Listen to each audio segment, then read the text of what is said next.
Iran ದೇಶದಲ್ಲಿ Islamic ಆಡಳಿತವನ್ನು ಕೊನೆಗಾಣಿಸ್ತೀವಿ, ಪ್ರಜಾತಂತ್ರ ವ್ಯವಸ್ಥೆಯನ್ನು ಜಾರಿ ಮಾಡಬೇಕು ಅಂತ ಇಸ್ರೇಲ್ ಮತ್ತು ಅಮೆರಿಕ ತಮ್ಮ ಯುದ್ಧಕ್ಕೆ ಹೊಸ ವ್ಯಾಖ್ಯಾನವನ್ನು ಶುರು ಮಾಡಿವೆ. ಆದರೆ ಅದೇ ಇರಾನ್ನಲ್ಲಿ ಮತ್ತೆ ಖಮೇನಿ ಪುತ್ರನಿಗೆ ಪರಮೋಚ್ಚ ನಾಯಕನಾಗಿ ಆಯ್ಕೆ ಮಾಡಲಾಗಿದೆ.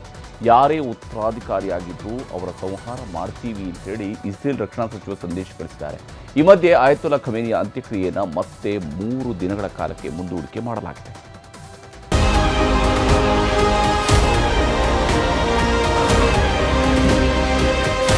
ಇರಾನ್ ದೇಶದ ಪರಮೋಚ್ಚ ನಾಯಕ ಅಯಾತುಲ್ಲಾ ಅಲಿ ಖಮೇನಿ ಸತ್ತು ಇವತ್ತಿಗೆ 4 ದಿನ. ಇಸ್ರೇಲ್ ಅಮೆರಿಕ ಜಂಟಿಯಾಗಿ ಸಿಡಿಸಿದ ಕ್ಷಿಪಣಿಗೆ ಟೆಹರಾನ್ ನಗರದಲ್ಲಿದ್ದ ಖಮೇನಿ ರಹಸ್ಯ ಜಾಗವೇ ಸ್ಫೋಟವಾಗಿತ್ತು.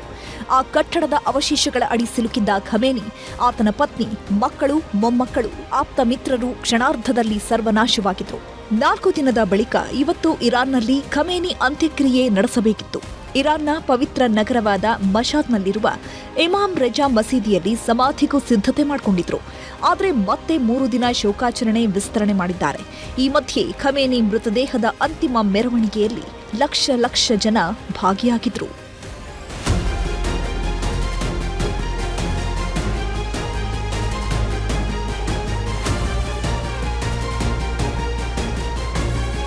ಇರಾನ್ ಪರಮೋಚ್ಚ ನಾಯಕ ಅಯಾತುಲ್ಲಾ ಅಲಿ ಖಮೇನಿ ಹತ್ಯೆಯಾಗಿ 5 ದಿನದ ಬಳಿಕ ಖಮೇನಿ ಪುತ್ರ ಮೊಜ್ತಬಾ ಖಮೇನಿಯನ್ನ ಉತ್ತರಾಧಿಕಾರಿಯನ್ನಾಗಿ ನೇಮಿಸಲಾಗಿದೆ.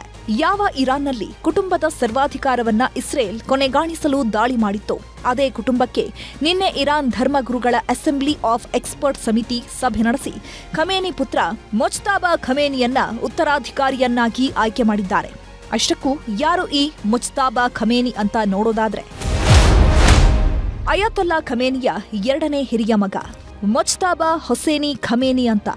8 ಸೆಪ್ಟೆಂಬರ್ 1969ರಲ್ಲಿ ಇರಾನ್ನ ಮಶಾದ್ ನಗರದಲ್ಲಿ ಜನಿಸಿದ ಮೊಜ್ತಬಾ ಇಸ್ಲಾಮಿಕ್ ಶಾಸ್ತ್ರವನ್ನ ಅಧ್ಯಯನ ಮಾಡಿ ಧರ್ಮಗುರು ಅಂತಾನೂ ಕರೆಸಿಕೊಂಡ ವ್ಯಕ್ತಿ. ಅಷ್ಟೇ ಅಲ್ಲ, IRGC ಅಂದ್ರೆ ಇಸ್ಲಾಮಿಕ್ ರೆವಲ್ಯೂಷನರಿ ಗಾರ್ಡ್ ಕಾರ್ಪ್ಸ್ನಲ್ಲಿ ತನ್ನದೇ ಹಿಡಿತ ಸಾಧಿಸಿದ್ದ ಮೇಧಾವಿ. ಇರಾನ್ ಸೇನೆ, ಗುಪ್ತಚರ ಸಂಸ್ಥೆ ನಾಯಕರ ಜೊತೆ ನಿಕಟ ಸಂಪರ್ಕದಲ್ಲಿದ್ದ ವ್ಯಕ್ತಿ. ಇರಾನ್ ಸಶಸ್ತ್ರ ಪಡೆಗಳಲ್ಲಿ ಗೌಪ್ಯವಾಗಿ ಕೆಲಸ ನಿರ್ವಹಣೆ ಮಾಡ್ತಿದ್ರು.